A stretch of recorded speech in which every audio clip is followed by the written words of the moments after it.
جو بچہ ہے وہ خلیل اللہ ہوگا، وہ اللہ سے سیدھا کلام کرے گا، اللہ سے باتیں بھی کرے گا، جو حضرت موسیٰ نے بھی کی تھی، لیکن حضرت موسیٰ اور اللہ کے بیچ میں 70,000 پردے تھے، لیکن تمہارا یہ بچہ جب اللہ سے بات کرے گا تو کوئی بھی پردہ نہیں ہوگا۔ تو یہ سن کر حضرت بی بی آمنہ نے پوچھا، لیکن آپ کون ہو؟ تو آنے والے نے فرمایا کہ میرا نام حضرت اسماعیل علیہ السلام ہے۔ حضرت آمنہ فرماتی ہیں کہ اس کے بعد میرا 8واں مہینہ شروع ہوا، وہی صبح کا وقت تھا، گھر کے سارے دروازے بند تھے کہ اچانک سے ایک نورانی چہرہ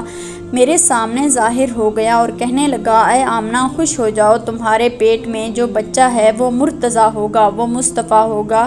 جس سے اللہ راضی ہوگا۔ تمہارے پیٹ میں جو بچہ ہے اس کو اللہ نے بہت سے صاف اور ستھرا بنایا ہے۔ تو یہ سن کر حضرت بی بی آمنہ پوچھنے لگی کہ آپ کون ہو؟ تو جواب آیا کہ میں حضرت موسیٰ علیہ السلام ہوں۔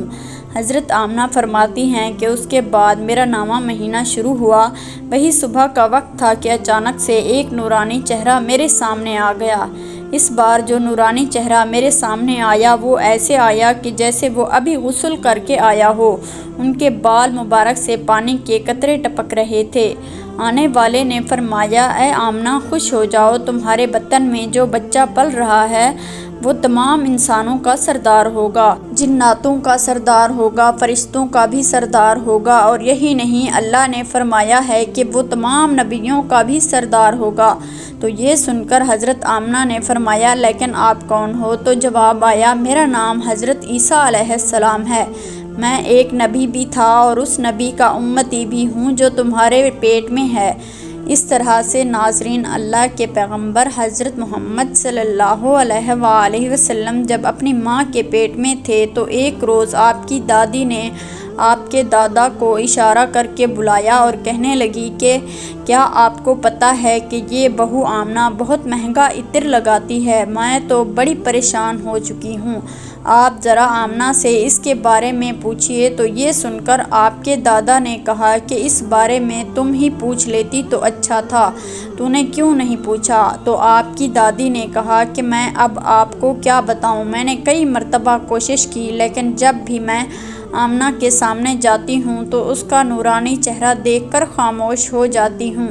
آمنہ کے چہرے پر اتنی چمک آ گئی ہے کہ میں سمجھ ہی نہیں پا رہی، آپ ہی جا کر پوچھ لیجئے۔ یہ سن کر آپ کے دادا نے کہا کہ عورت ذات ہے، گھر میں ہی رہتی ہے، لیکن میں تو مرد ہوں، گھر سے باہر رہتا ہوں، مکہ میں قریش کا سردار ہوں، جو بھی مجھ سے ملتا ہے وہ پوچھتا ہے، عبد المطلب تمہارے گھر میں اتنی عطر کی بارش کہاں سے ہو رہی ہے؟ اور ہاں ایک اور بات، اور یہ کہ عطر کی خوشبو بھی وہیں سے آتی ہے جہاں آمنہ آ جاتی ہے، اگر آمنہ کچن میں جاتی ہے تو خوشبو وہاں سے آتی ہے، اگر غسل خانے میں جاتی ہے تو خوشبو وہاں سے آتی ہے، اگر یہ تھوکتی ہے تو خوشبو وہاں سے آتی ہے، اور یہ کوئی معمولی عطر بھی نہیں ہے،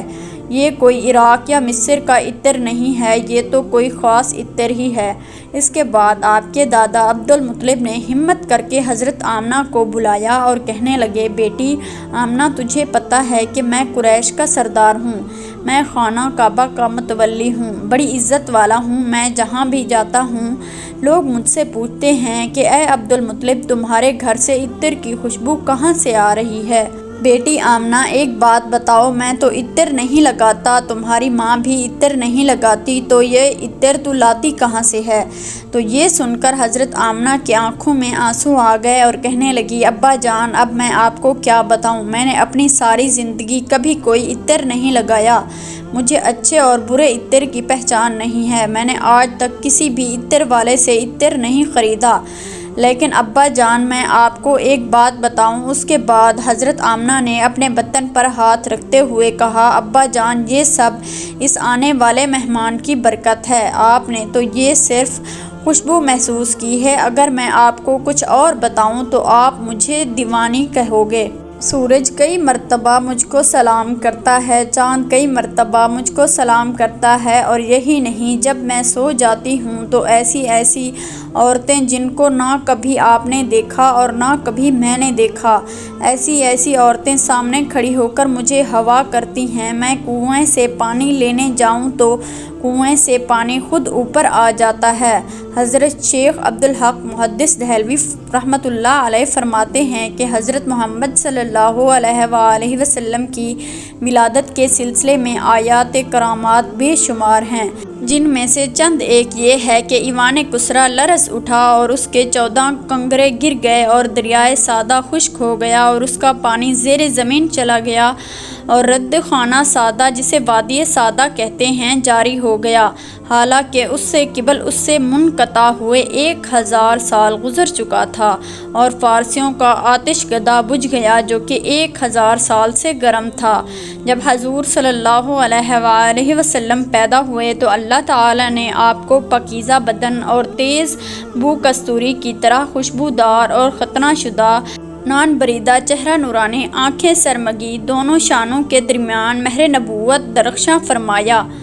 حضور صلی اللہ علیہ وآلہ وسلم کی ولادت پر اللہ تعالیٰ نے آپ کی والدہ ماجدہ پر ایک روشن بادل ظاہر فرمایا کہ جس میں روشنی کے ساتھ گھوڑوں کے ہنہانے اور پرندوں کے اڑنے کی آوازیں تھیں اور کچھ انسانوں کی بولیاں تھیں، اور اعلان ہوا کہ محمد صلی اللہ علیہ وآلہ وسلم کو مشرق مغرب اور سمندروں کی بھی سیر کراؤ تاکہ تمام کائنات کو ان کا نام اور حلیہ اور ان کی صفت معلوم ہو جائے، اور ان کو تمام جاندار مخلوق یعنی جن، انس، ملائکہ، چرند پرند کے سامنے پیش کرو، اور تمام انبیاء کرام کے اخلاق و حسنہ سے مزین کرو۔ اور اس کے بعد وہ بادل چھٹ گئے، ستارے قریب آ گئے، اور منادی نے اعلان کیا کہ واہ واہ، کیا خوب، محمد صلی اللہ علیہ وآلہ وسلم کو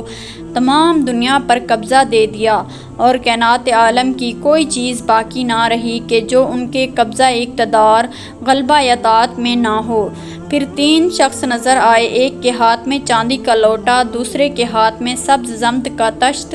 تیسرے کے ہاتھ میں ایک چمکدار انگوٹھی تھی۔ انگوٹھی کو 7 مرتبہ دھو کر حضور کے دونوں شانوں کے درمیان مہر نبوت لگا دی، پھر آپ کو ریشمی کپڑے میں لپیٹ کر آپ کی والدہ ماجدہ کے سپرد کر دیا گیا۔ ولادت شریف کے وقت غیب سے عجیب و غریب امور ظاہر ہوئے، اور آپ صلی اللہ علیہ وآلہ وسلم کے نور سے حرم شریف کی پشت زمین اور ٹیلے روشن ہو گئے، اور آپ کے ساتھ ایک ایسا نور خارج ہوا کہ شام کے محلات نظر آ گئے، اور آسمان پر پہلے شیاطین چلے جاتے تھے اور کاہنوں کو بعض مغیبات کی خبر دے دیتے تھے، اور وہ لوگوں کو کچھ اپنی طرح سے ملا کر بتا دیا کرتے تھے، لیکن حضور صلی اللہ علیہ وآلہ وسلم کی آمد سے آسمانوں میں ان کا آنا جانا بند ہو گیا، اور آسمانوں کی حفاظت شہاب ثاقب سے کر دی گئی، تو اس طرح وحی اور غیر وحی میں غلط ملت ہو جانے کا اندیشہ جاتا رہا۔ شہر میدان میں محل کسریٰ پھٹ گیا اور اس کے جودی کنکرے گر پڑے، اور فارس کے آتش گدھے ایسے سرد پڑ گئے کہ ہر چند ان میں آگ جلانے کی کوشش کی گئی لیکن مگر نہ جلتی تھی۔ بحیرہ سادہ جو ہمدان وقم سے درمیان ایک بالکل خشک ہو گیا، وادی سادہ جو شام کوفہ کے درمیان تھی جو کہ بالکل خشک ہو پڑی تھی، لباب بہنے لگی۔ اللہ پاک ہمیں آپ صلی اللہ علیہ وآلہ وسلم کے نقش قدم پر چلنے کی توفیق عطا فرمائے اور ہمیں دین پر ثابت قدم رکھے، آمین۔